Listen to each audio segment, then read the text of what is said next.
Assalamu alaikum wa rahmatullahi wa barakatuh. Hürmetli televizor qarovchilar, efirda fikr topshiruvi. Biz әлеге студияда o'zimizga ko'rkan fikrdoshlar izlaymiz. Ikki shaxs, ikki fikr. Qolgan natijasi topshiruv davomida belgilab bo'lar. Bugungi topshiruvda qatnashanlar dunyo fikrini taqdim etdi. Populyar jarchi, Tataristonning otqazangan artisti Dina Latipova. Xayrli kun Dina xonim. Xayrli kun. Assalomu alaykum. Va alaykum assalom. Dini fikrni taqdim etdi. Markazimizning Ravza masjidi ustozbekasi, Ravza masjidi imamining xotin-qizlar bilan ishlov bo'yicha kengashchisi Shulpan ustoz Mahmudova. Assalomu alaykum va rahmatullohi va barakatuh Shulpan ustoz. Assalomu alaykum va rahmatullohi va barakatuh. Hurmatli fikrdoshlarimiz, sizni bugungi topshiruvda ko'ruvimizga cheksiz shodmiz. Xayrli imin topshiruvlar bo'lsin, Alloh bersin. Amin. Alloh rahmatini Bismillah bilan boshlab jibarik. Topshiruvimizni oddiygina so'rovdan boshlarga ko'nikkanmiz. Hurmatli fikrdoshlar, kayflaringiz nechik? Dina apa? Allohning berganiga shukr. Aybat. Shukr. Shukritik. Allohga shukr. Amin. Shulpan ustoz, sizda kayflar nechik? Alhamdulillah, barda yaxshi. Ravza masjidida ishlarimiz g'irlab bora. Mana yildan ortiq xalqqa ilm, ma'rifat yetkazamiz. Xalq bilan, xotin-qizlar bilan maturgina ishlab kelamiz. Subhanallah, subhanallah. Shunday Allohga shukr, alhamdulillah degan nuqtada topshiruvimizning tavga tanishuv ulushini oyoq bosaylik. Tanishuv ulushini boshlab jibaramiz. Hurmatli fikrdoshlarimiz, Dina xonim, Shulpan ustoz, sizga әлеге ulushda bir-biringizning ish tarmog'ina munosabatli javob berga kerak bo'lacak. Dina xonim yanashagizda tanilgan Shulpan ustoz o'tira, dinga munosabati Dina Latipovaning bugungi kunda nindi ekan? Rahmat etib javob berib ketmasizmi? Dinga munosabatim u mening bugungi kunda da bola chaqamdan u mening qiybilam. Men endi din bilan o'sgan bola, ham shunga ko'ra men din yo'lidagi oq ko'ngilli, oq ustozlarga hurmatim cheksiz. Mana shuni so'rab beraman, siz endi bu o'lkada necha yil ham nindi shogirdlar bilan ishlaysiz? Necha yoshdan boshlab, necha yoshga qadar? Elhamdülillah, Ravza masjidine kelgancha Alloh Taala turli ülkelerde ezirlik ülkesini alıp bardı. Men o'zim Qozon davlat universiteti shogirdi, Kınçılış Diller fakultetini tamamlagan, bilgichligim bo'yicha g'arab til ustozi, ham diniy ilmim Muhammadiya madrasasi. Bugungi kunda mana shu ustozlarim ishini maturgina davom etib, ularning bilgan ilmlarini xotin-qizlarga ulashib, Ravza masjidida ilm beramiz. Masjidga keluvchi shogirdlar orasida yosh qizlar bor. 18 yaşlık, 20 yaşlık, hem indi ülken yaşdagi apalarımız var, 60-70 yaşlık, en ülken şagirdimizga 82 yaş. Subhanallah, subhanallah. Hozir endi oqiringina Shulpan ustozga ko'shik. Shulpan ustoz yanashagizda tanilgan jarchi Dina Latipova o'tira. Dina apa shulay o'g'ali shoirada, ijodchi. Bir so'z bilan aytganda, ijodga munosabatingiz nindi? İjod etuvchilarni yaratam. Hürmet etem. G'umuman xotin-qiz ul o'zining tabiati bilan ijod etuvchi, shulay bit. Ul yangi turmush beruvchi. Ham shunga ko'ra, mana bugungi topshiriqqa hozirlanganda da men o'zim xotin-qizlar nindi hunarlarda o'zlarini ko'ra olalar degan savolga shular orasida birisi yozuvchi, shoira hunari. Shunga ko'ra Dina xonim, siz agarda bu ülkega kirib, maturgina o'z fikringizni, o'z jiloligingizni, o'z uy fikrlaringizni, kechirishlaringizni ijodingizda shog'ildira olasiz ekan, bu endi subhanallah, Alloh Taoladan bergan bek zo'r bo'lak. Rahmat Shulpan ustoz. Alhamdulillah, shukr. Rahmat Dina apa, rahmat Shulpan ustoz. Oqiringina shunday matur, bek shod nuqtada tanishuv ishini tamomlab topshiruvimizning tubilishini fikrlashuvga ko'shigali. Fikrlashuv ishini boshlab jibaramiz. Hurmatli Dina xonim, hurmatli Shulpan ustoz, bugungi topshiruvga ikki ko'rkam xotin-qizimiz kelgan ekan. Bugungi fikr topshiruvi chiqarilishini boshqa tema so'ylay olmadim. Bugungi topshiruvimizning temasi xotin-qiz. Bek muhim tema, uzoq o'yladim, uzoq hozirlandim. Ham mana shunday qo'noqlarga bu temani taqdim etarga bo'ldim. Birinchi so'rov shulay yong'irar. Мөмкин булса, хөрмәтле Чулпан остаз буйлы сездән башлыйк. Беренче сорау. Хатын-кызны бизәктән дә бигрәк әдәп нәзакәт бизи бит. Әлбәттә, бәхәсләшеп тә булмый. Хатын-кызның дөньядагы бурычы нинди дип уйлыйсыз, Чулпан остаз? Шуннан башлыйк әле. Бу сорауга җавап биргәнче Коръәнгә мөрәҗәгать итәргә кирәк. Ике аяты бар Коръәннең. Беренчесе Зарiyat сүрәсе, Таратучы сүрәсенең 56-нчы аятында Аллаһы Тәгалә әйтә: "Без кешеләрдән һәм җиннәрне миңа гыйбадәт кылсыннар өчен генә яраттык", ди. Машалла. Ягъни барлык адәм балаларының, ирләрнең һәм хатын-кызларның яшәү максаты, яшәү бурычы Аллаһы Тәгаләгә гыйбадәт кылу. Һәм Аллаһы Тәгалә, димәк, безне, хатын-кызларны үзенә гыйбадәт кылсыннар, үзен танып белсеннәр, үзенә омтылсыннар, үзенең ризалыгын алырга омтылсыннар өчен яраткан. Моңа ничек ирешергә? Менә сорауның икенче өлеше. Моңа ирешергә була бар тик Аллаһы Тәгалә турында гыйлем алып, һәм сөекле Пәйгамбәрбез Мөхәммәд Мустафа саллаллаһу алейхи ва саллям үзенең мөбарәк бер хадисендә әйтә: "Талабул илми фаридатун алал куллил муъминин вал муъминат". Гыйлем эзләү һәр мөмин мөминәгә фарыз ди. Менә димәк гыйлем алу. Тагын бер Коръән аятына тукталып үтәсем килә. Аллаһы Тәгалә Әгъраф Пәрдә сүрәсенең 198-нчы аятында әйтә: Без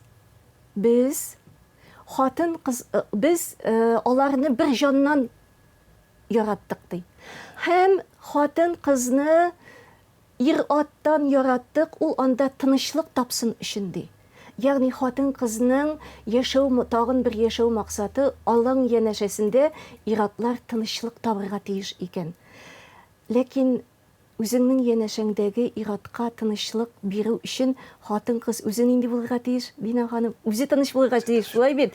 Иң беренче үзе мөлаем, сабыр, тыйнак булырга тиеш. Һәм шуңа күрә бу инде үзеңдә булган әйберне генә башкаларга биреп һәм өләшеп була. Ә моңа ничек ирешергә? Моны инде Аллаһ Тәгалә безгә үзе өйрәтеп калдырган һәм Коръәндәге төп заманча тел белән әйтәм инде инструментлар, кораллар: намаз, гыйбадәт, зикр, тәсбих, Аллаһы Тәгаләне искә алу. Алар бөтенесе дә йөрәкнең, җанның, акылның тынычлануына китерә. Рәхмәт, Чулпан остаз. Субханалла. Субханалла, хөрмәтле Дина ханым.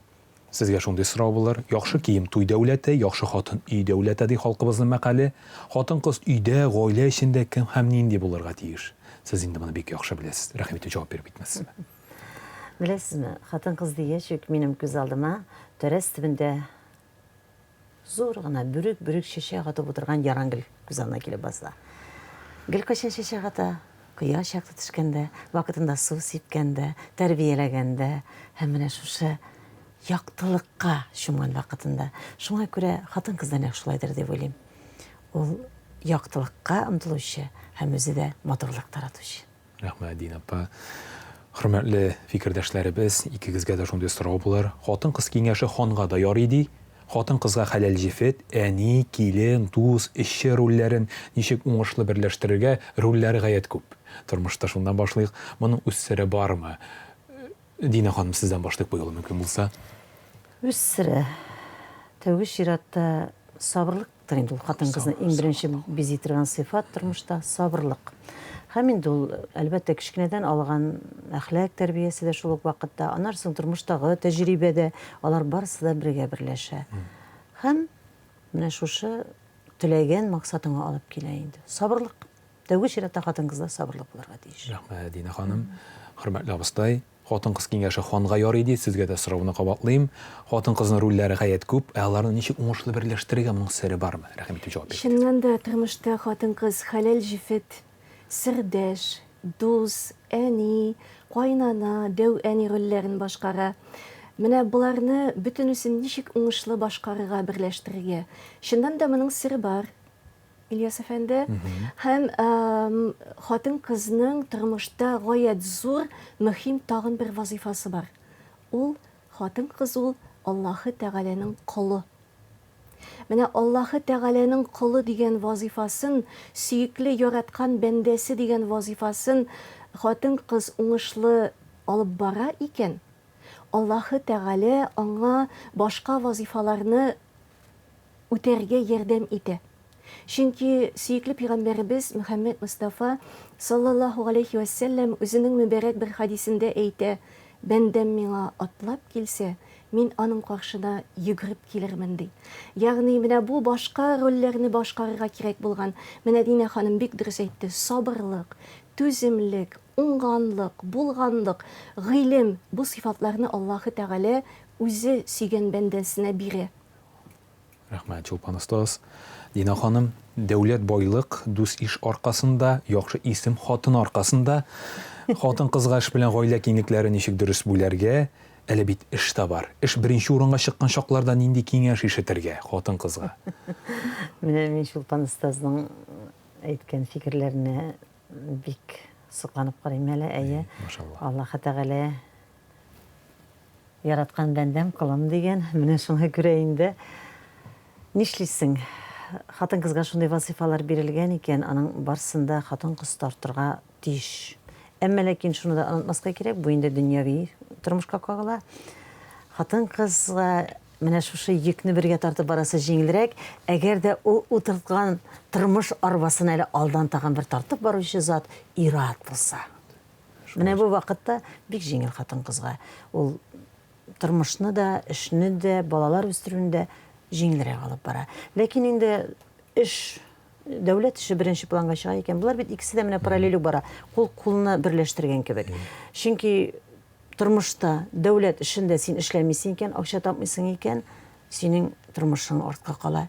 Әгәр дә тормышыңны гына карыйсың икән, син дөньяви тормыштан үзеңнең дә артка калуың ихтимал. Шуңа күрә бер тигез алып барырга кирәк. Һәм инде монда әлеге дә баягы акылны да эшкә җигәргә. Берсен алга җибәреп, икенчесен артка калдырырга ярамый. Тормыш кош канаты кебек. Бер канатны гына ныграк җилпеп, кош та ерак бара алмый. Ике канат бер үк төрле җилпенергә тиеш. Тигез алып барырга кирәк. Дина ханым, бүгенге тапшыруга шагыйрә кеше дә буларак бер шигырь әзерләп килгәнсездер. Рәхим итеп сөйләп китмәссез Менә микән? әни турында шигырь сөйләмә әле, хатын-кыз дигәч никенә булмасын. Хатын-кыз инде ул, хатын-кыз дигәч әни пәйда була инде күз алдында. Чөнки бөтен нәрсәне без балалар, ир баламы син, кыз баламы, тәүге чиратта ул синең әниеңнән алынган бизәк, тормышың бары озата бара.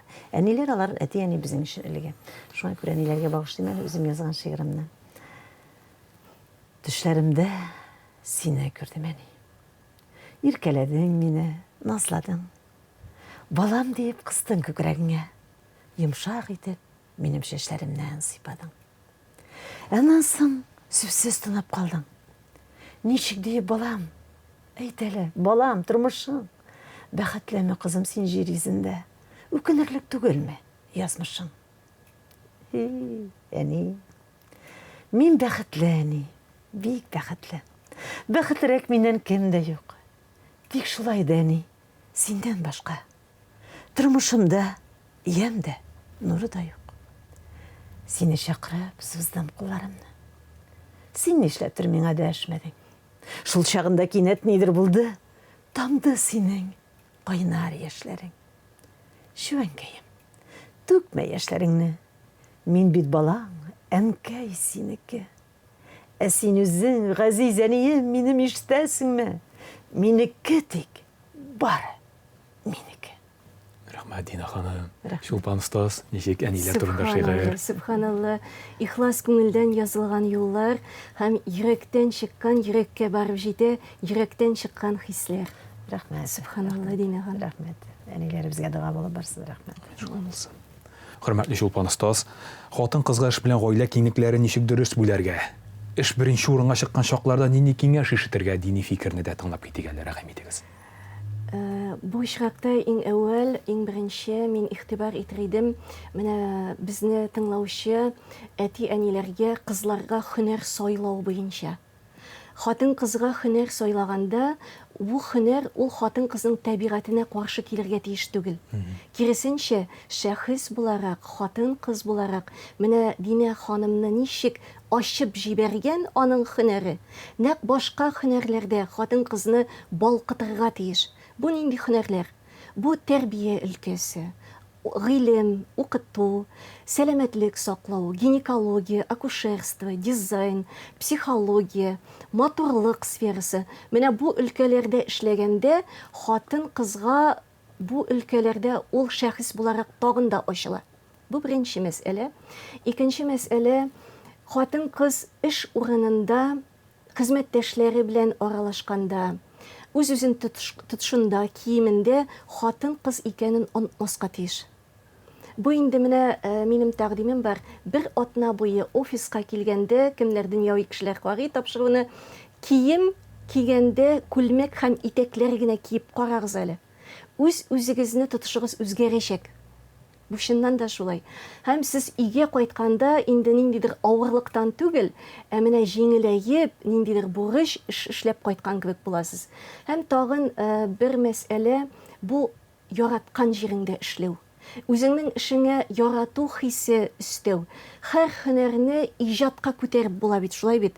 Әгәр дә син үзеңнең эшләгән эшеңдә аны иҗат дәрәҗәсенә күтәреп ярату хисе белән эшлисең икән, син эштән армыйсың, эштән тәм табасың. Һәм өйгә кайтканда син елмаеп, балкып кайтып керәсең.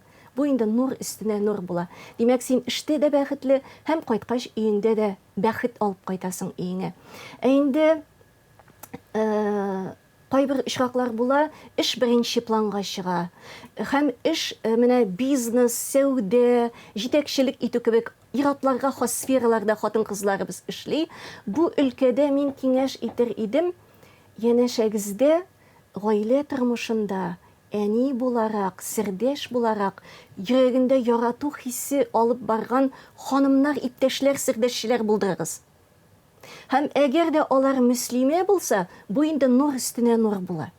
Һәм әгәр дәген мондый әле иптәшләрегез юк икән, барыгыз мәчет мәдрәсәләргә, дини гыйлем алыгыз, шул төркемнәрдә кайнагыз. Һәм сездәге менә бу эш проблемаларын Аллаһы Тәгалә әкрен генә үзе җайлаячак. Рәхмәт Чулпан остаз төпле фикерегез өчен. Дина ханым, дөнья фикерендә ишетеп китик, бу мөһим сорауга җавап итеп, хатын-кызның дөньядагы бурычы нинди булды соң, Дина ханым? Хатын-кыз тәүге чиратта ул тереклек тудыручы, тереклек калдыручы. Гомумән хатын-кыз ул безгә хәтле килгән ата-бабаларны, безнең үткәннәрне киләчәккә тоташтыручы. Гомумән кешелек дөньясындагы чылбырның бер быжырасы. Менә шушы хатын-кыз бәйләмәсә, чылбыр эзләр иде. Һәрбер менә бәйләнештә быжыра тора. Нәкъ шулай ук. Хатын-кызның бурычы менә шул тереклек тудыру, яшәеш тудыру, үстерү, матурлык тарату. Гомумән хатын-кыз өзү инде. Шул турыда сөйли. Шул исем. Шагыйрьләр әйтмешли, тормышның чәчәге. Шушыннан барысы да аңлашыладыр. Хөрмәтле Чулпан остаз, бик мөһим сорау бар сезгә дә. Яхшы кием туй дәүләте, яхшы хатын өй дәүләте дидек. Хатын-кыз өйдә һәм гаилә эчендә кем һәм нинди булырга тиеш икән? Шуңа дини фикернең дә төпле җавабын ишетеп китик әле.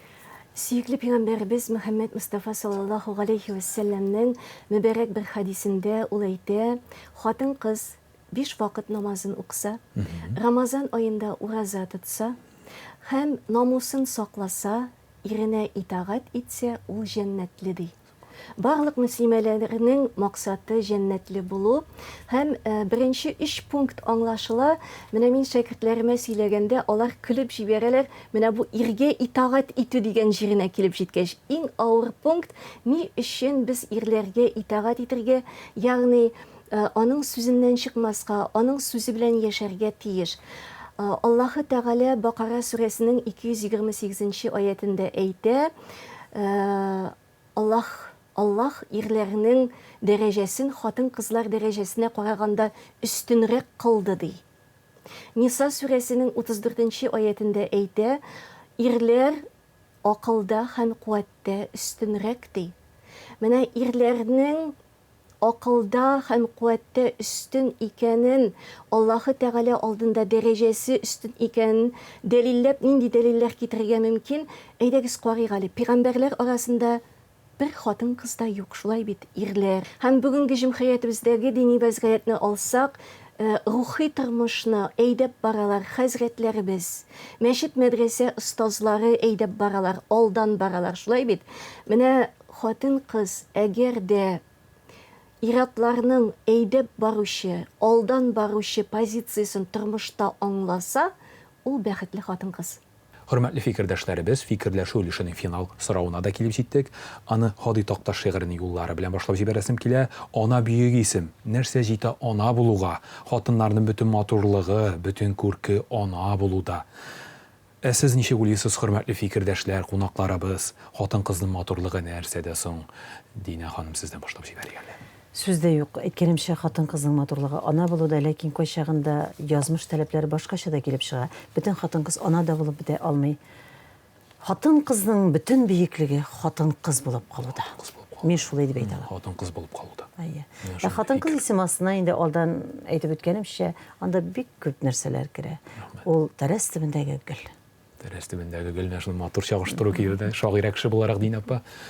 Менә дөнья фикере шулай диде Чулпан остаз. Тәрәс төбендәге гөл ул хатын-кыз булып калырга тиеш. Дини фикер нәрсә дигән икән? Хатын-кызның матурлыгы нидә, Чулпан остаз? Хатын-кызның матурлыгы ул рухи сафлык, чисталык, гыйффәтлелек. Менә ичке дөньясы бай булган, ичке дөньясы ташып торган, күңелендә Аллаһы Тәгаләгә, якыннарына, гаиләсенә мәхәббәт хисе белән тулган хатын-кыз, ул матур хатын-кыз була. Андый хатын-кызлар янәшәсендә башкаларга да рәхәт, аның мондый күңеле мәхәббәт хисе, наз белән тулган хатын-кызның тормышы да гөрләп бара. Әйдәгез шушы матурлыкка иң әүвәл, иң беренче ичке матурлыкка омтылыйк. Амин. Юкка гына динебез чисталык, паклык, нур үрнәге булып тормый инде. Рәхмәт, Чулпан остаз. Шундый фикергә кайтып калдык. Рәхмәт дөнья фикере, рәхмәт дини фикер. Фикерләшү өлешен тамамлап, тапшыруыбызның тагында кызыклырак нәтиҗә өлешен аяк басыйк әле. Нәтиҗә өлешен башлап җибәрәбез. Хөрмәтле фикердәшләр, нәтиҗә өлешендә Хөрмәтле фикердәшләр, бер-берсенә сорау бирергә тиеш. Ул сорау аларның эш тармагы белән бәйле сорау булырга тиеш. Хөрмәтле Динә ханым, янәшәгездә Чулпан остаз, рәхим итегез, күңелегезне борчып торган бер дини сорауны. Алла рәхмәте булсын. Мин бүген шундый остаз белән якыннан аралашуыма бик шатмын. Аллаһы Тәгаләнең бүләге бу, шулай ук. Менә мәсәлән, мине шундый сорау борчый. Без әбиләрдән, әниләрдән күреп biz dinni югалтмадык. Biz аны гырыф-гадәтләр белән килдек бүгенгесе көнгә. Дин югалмады, бер кайчан да Аллага шөкер, нинди генә чорда яшәсәк тә име. Чөнки ул гырыф-гадәтләр белән булса да сакланып килде. Гырыф-гадәтләрдә тәүге чиратта инде ул шул ук намаз, шул ук аятлар һәм шул ук кием дә керә. Мин хәтерлим, әбиләрнең менә матур иттереп инде итәгесенә итәк салып кигән күлмәкләрен, ләкин бер кайчан да җирдән стерелмәйде күлмәкләр. Мин әбиләрнең хәтерлим, ап-ак яулыкларын таратып бәйлиләр иде дә, туп-туры аерма ачып куялар иде чәчләрен генә күрсәтеп. Дөрес аңлыйм, диндә чәчне күрсәтергә ярамый бит. Ләкин мин инде аны кабул итәм, бу безнең Идел буе мөселманнарының элегелектән килгән гырыф-гадәтләридер дип аңлыйм инде мин моны. Менә хәзер безнең кием рәвешебез бик күпкә үзгәрде. Ләкин менә мин күп вакытта ишетәм, тәнкыйтьтә ишетәм, нигә ул хәтле уранасыз? Нигә әбиләребездән калган киемнәрдән шитләштегез диләр? Нигә җирдән истрәтәсез бу күлмәкне диләр? Дөрес аңлыйм, без инде бәкәләр хәтле озын кияргә тиешәйме, әмма җирдән истрәтү. Әйтәләр инде менә гарәп илләрендә җирдән истрәтә. Ансында да килешәм, гарәп илләрендә кымлык. Анда бер нәрсә дә калмый, кызулык. Анда микроблар сакланмый. Ул кымлыкка күчә.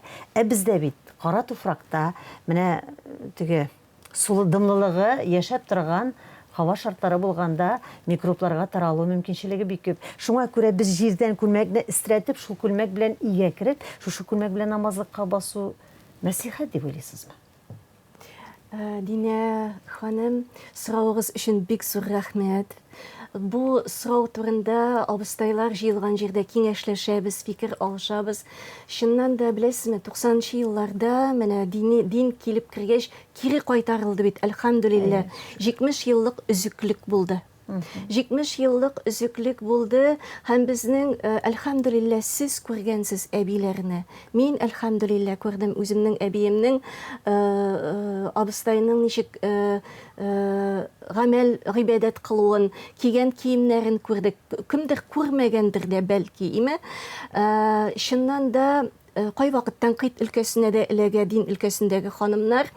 Мин шуны әйтә алам, бер кешедә тарих бит алга барган кебек, ханымнар да үзгәрә. Менә фотоларны карасагыз да, бер үк ханым мөслимә булырга мөмкин. Ул башта дингә атлаганда, менә минем шәкертләрем дә дингә беренче адымнарын гына атлаганда бер төрле киенәләр, бер ел гыйлем алгач икенче төрле, 2 ел гыйлем алгач өченче, әз генә үзгәрә. Кешенең эчке күңеле үзгәргән сайын, эчке рухи сафлыгы барлыкка килгән сайын, аның бу матурлыгы тышка чыга башлый. Шуңа күрә кием мәсьәләсенә килгәндә, әйе, безнең әбиләребез чыннан да озын күлмәкләр киеп йөрмәделәр.